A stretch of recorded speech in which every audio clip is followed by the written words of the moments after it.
I want to open by saying the legal arguments are fascinating, but I'm absolutely not qualified to address them. I come at this as a mere practitioner, a former practitioner, an observer of what has been going on in Gaza over the last 6 or 8 months, and to come from the legal argument to the concrete nature of the activity on the ground.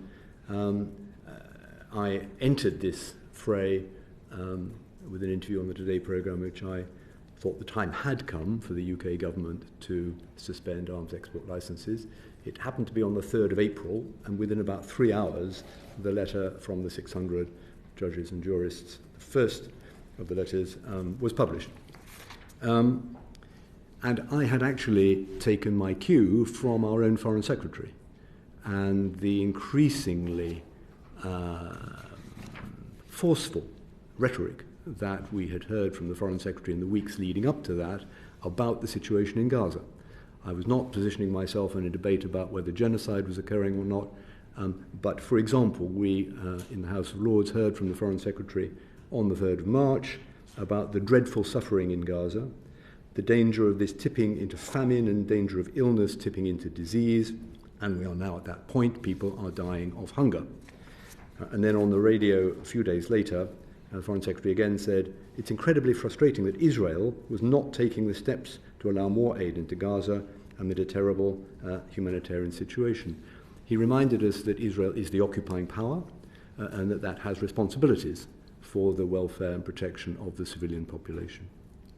And whatever the casualty figure, and I think probably we will never know how many people have died in Gaza, and certainly not in what circumstances, since the journalists are more or less completely excluded from Gaza.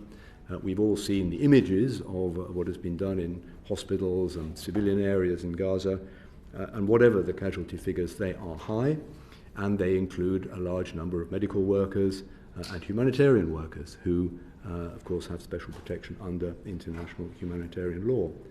And I was cued onto this really by the Foreign Secretary saying on the radio that Israel has responsibilities and a judgment will be made, he said, in the coming days on the 8th of March, whether Israel remained compliant with international humanitarian law.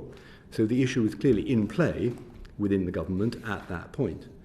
Then we had the attack on the World Central Kitchen convoy, 7 aid workers killed. It was clearly a deliberate attack on those vehicles because they were badged very clearly. The fact that perhaps Israel had intelligence suggesting there were Hamas combatants, to use your phrase, in the vehicles was clearly wrong, and 7 humanitarian workers died. And that was not an isolated incident. So it was on that basis that I said, as a layman, I thought there was ample evidence at this point for the government to conclude that a suspension of our arms sales to Israel was justified. Which there is a precedent in August 2014. Which there is a precedent. And bearing in mind that we are not a major supplier of arms to Israel, my argument is open to the objection it would be a gesture.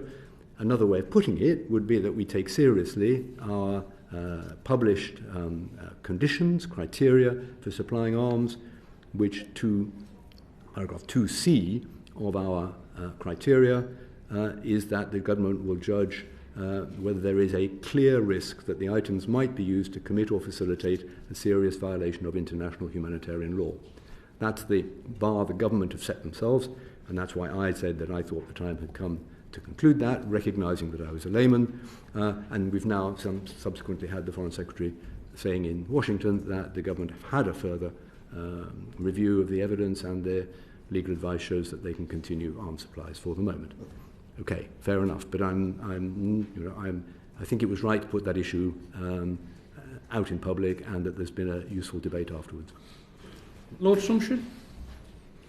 I don't think that I can